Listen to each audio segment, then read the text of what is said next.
Okay, vaccination and immunisation में immunisation का meaning अगर हम इसके वर्ड से लें तो इम्यूनिटी सिस्टम, जो मैंने आपको लास्ट पार्ट में इंट्रोडक्शन दिया था इम्यूनिटी सिस्टम का, कि वैक्सीनेशन और इम्यूनाइजेशन में दोबारा से हम उस टर्म को यूज करेंगे। रिकॉल में कर देती हूँ थोड़ा सा। इम्यूनिटी सिस्टम मैंने आपको बताया था कि जिस तरह से हमारे कंट्री को हमारे सोल्जर्स प्रोटेक्ट करते हैं, किसी भी फॉरेन कंट्री के मेंबर को हमारे या कोई भी ऐसा इंसान जो कि नुकसान पहुंचा सकता है हमारी कंट्री को, उसे हमारे कंट्री में नहीं आने देते हैं। तो इम्यूनिटी सिस्टम भी हमारा इन्हीं सोल्जर्स की तरह वर्क कर रहा होता है। इम्यूनिटी सिस्टम अगर सोल्जर्स की तरह प्रोटेक्ट कर रहा है हमें, तो प्रोटेक्ट किस चीज से करता है, ये मैंने आपको लास्ट पार्ट में इसका इंट्रोडक्शन दिया था कि कोई भी ऐसा फॉरेन एजेंट जो हमारी बॉडी में एंटर होता है डिजीज काज करवाने के लिए, उस फॉरेन एजेंट को बेटे आप एंटीजन कहते हो। ठीक है, एंटीजन कोई भी आपका फॉरेन एजेंट है जो कि डिजीज काज करवा सकते हैं आपकी बॉडी के अंदर आके। जैसे ही कोई एंटीजन हमारी बॉडी में एंटर होगा, ये फॉरेन जो पार्टिकल है ये आपका बैक्टीरिया भी हो सकता है, ये कोई वायरस भी हो सकता है।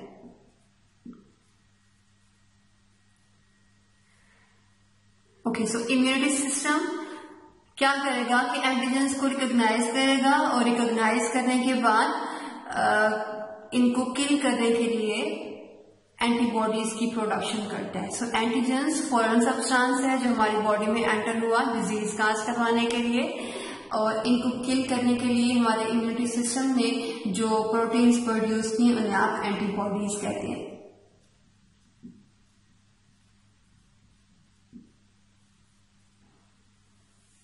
एंटीबॉडीज वो प्रोटीन्स हैं जो कि एंटीजेंस को किल करने के लिए प्रोड्यूस होती हैं।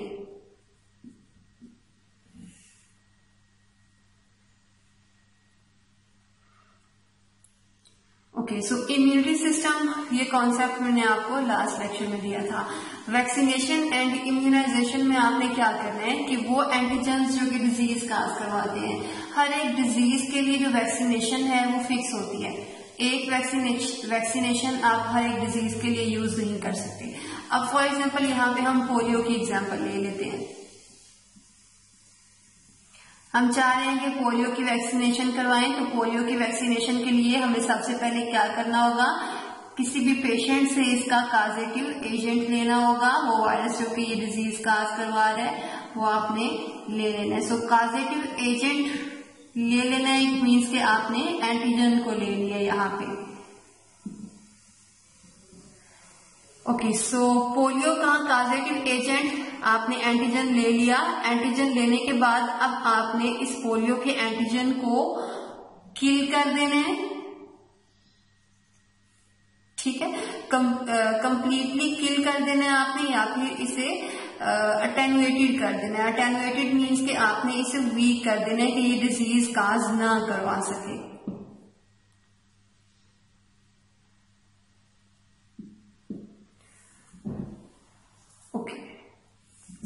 सबसे पहला काम, अब आप वैक्सीनेशन का प्रोसीजर पढ़ रहे हैं कि वैक्सीनेशन के प्रोसीजर में आपने क्या करना है।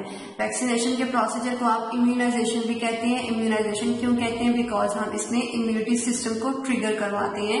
इम्यूनिटी सिस्टम मैं आपको पहले बता चुकी हूँ, कोई भी ऐसा सिस्टम है जो कि फॉरेन बैक्टीरिया वायरस जो भी डिजीज काज करवाने के लिए आपकी बॉडी में आया उनको किल कर देगा और डिजीज काज नहीं करवाने देगा।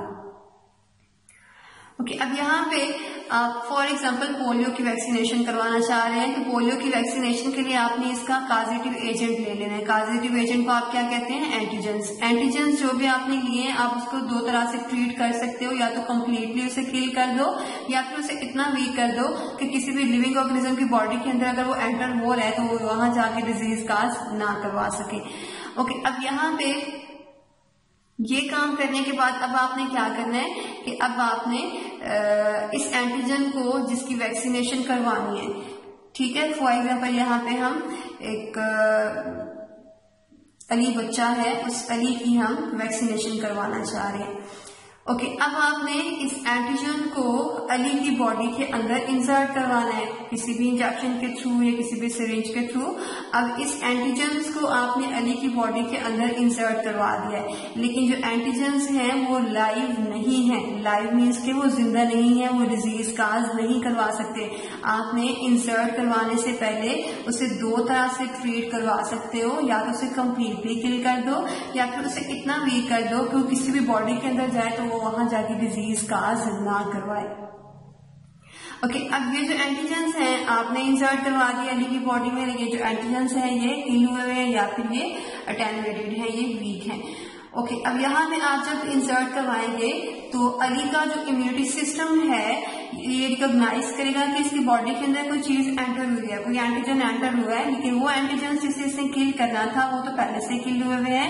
लेकिन इन एंटीजन्स को रिकॉग्नाइज करने के बाद अली का जो इम्यूनिटी सिस्टम है वो एंटीबॉडीज की प्रोडक्शन स्टार्ट कर देगा। एंटीबॉडीज की प्रोडक्शन स्टार्ट कर देगा। एंटीबॉडीज वो प्रोटीन्स हैं जो कि एंटीजन्स को किल करेंगी। ओके, सो अली की जो एंटीबॉडीज हैं उन्होंने जो काम करना था एंटीजेंस को किल करने वाला वो तो पहले ही किल हुए हैं। तो ये जो एंटीबॉडीज हैं ये फ्यूचर पर्पस के लिए यहाँ पे स्टोर हो जाएंगे अली की बॉडी के अंदर।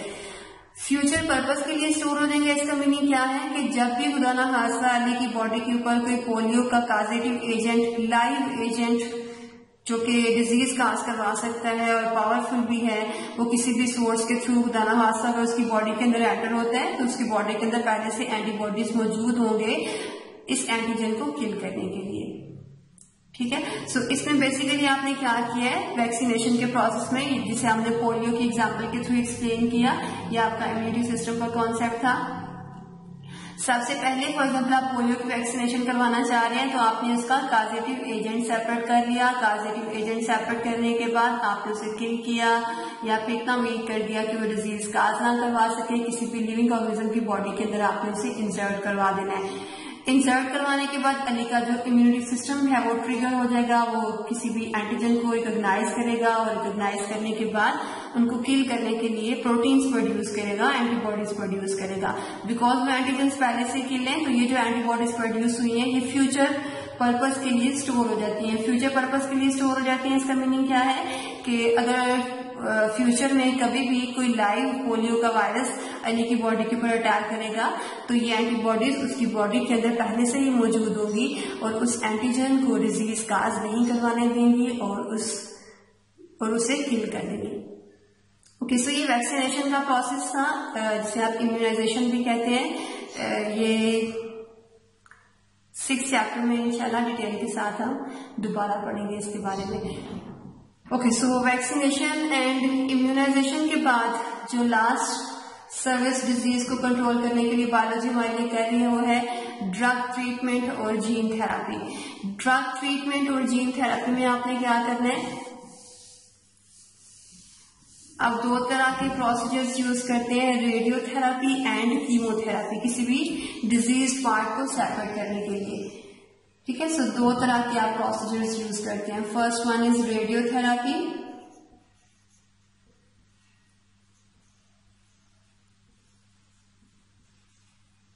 And second one is chemotherapy.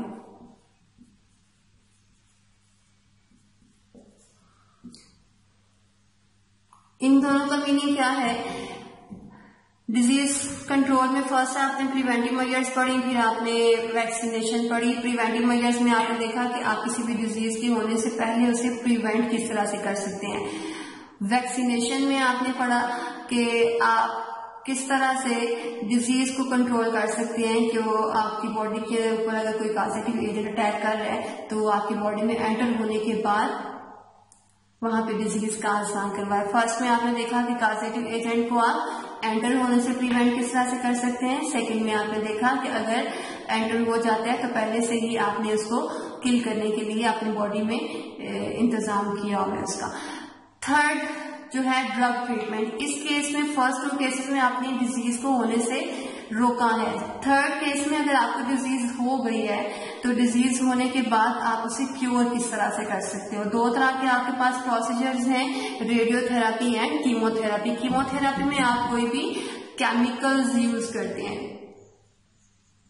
Chemicals use करते हैं। मीन्स कि जब भी आपको कोई डिजीज होती है तो उस डिजीज को क्योर करने के लिए जो आप मेडिसिन खाते हैं वो मेडिसिन बेसिकली केमिकल्स होते हैं।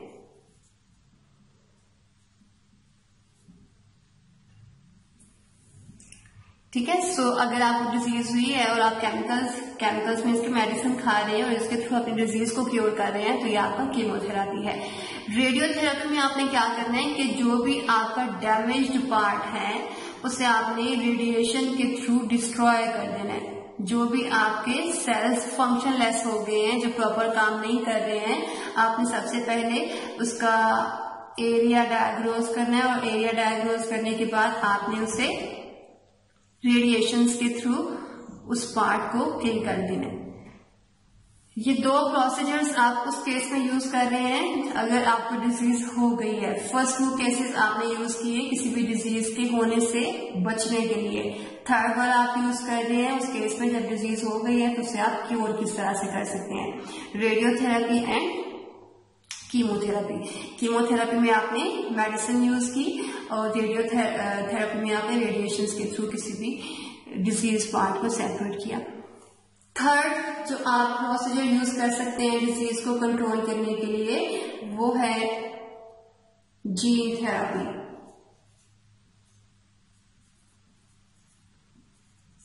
जीन थेरेपी में आपने क्या करना है कि आपने कोई भी जो डैमेज्ड जीन है, जीन्स का कॉन्सेप्ट अभी तक बेटे आपको क्लियर हो चुका होगा। अगर कोई भी डिजीज हुई है इट मीन्स कि जो भी काम, फॉर एग्जांपल डिजीज हुई है, डिजीज का मीनिंग यहाँ पे हम डायबिटीज से ले लेते हैं। इंसुलिन की प्रोडक्शन, फॉर एग्जांपल वो जीन जो कि इंसुलिन की प्रोडक्शन को कंट्रोल कर रही थी, फॉर एग्जांपल इसकी जो प्रोडक्शन है वो कम हो गई है, इंसुलिन की प्रोडक्शन कम हो गई है। इट मीन्स कि हमारी बॉडी के अंदर शुगर का लेवल हाई होता जा रहा है। मैं आपको पहले वाले लेक्चर में बता चुकी हूँ कि इंसुलिन जो है ये ग्लूकोज का लेवल हमारी बॉडी के अंदर कम करवाती है। इंसुलिन की प्रोडक्शन को एक जीन कंट्रोल कर रही है। अगर वो जीन डैमेज हो गई है, इट मीन्स कि वहां पे कोई चेंज आ गया है हमारे डीएनए की सीक्वेंसेस में, तो उस केस में जो इंसुलिन की प्रोडक्शन है वो कम होना शुरू हो गई थी। इंसुलिन की प्रोडक्शन कम होना शुरू हो गई है इट मीन्स कि हमें डायबिटीज हो गया इट मीन्स कि हमें कोई भी डिसऑर्डर हो गया, डिजीज हो गई है। ओके, इस केस में आप क्या करते हो कि जीन थेरेपी के केस में आपने कोई भी जो डिजीज्ड जीन को आपने सेपरेट करना है और उससे आपने रिप्लेस करवा देना है हेल्दी जीन के साथ। ठीक है, डिजीज जीन को आप रिप्लेस करवा देते हो हेल्दी जीन से।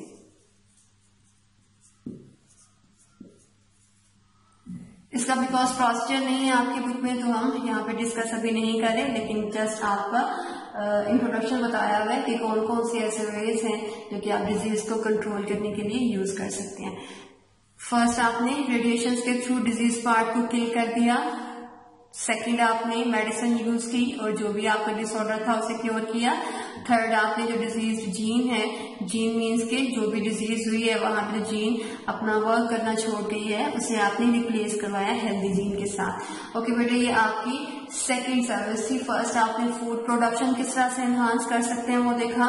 सेकंड आप डिजीज को किस तरह से कंट्रोल कर सकते हैं और बायोलॉजिस्ट किस तरह से हेल्प कर रहे हैं हमें ये सारे काम करने के लिए, वो आपने देखा। नेक्स्ट लेक्चर में इंशाल्लाह फिर हम देखेंगे क्लोनिंग का प्रोसीजर किस तरह से होता है।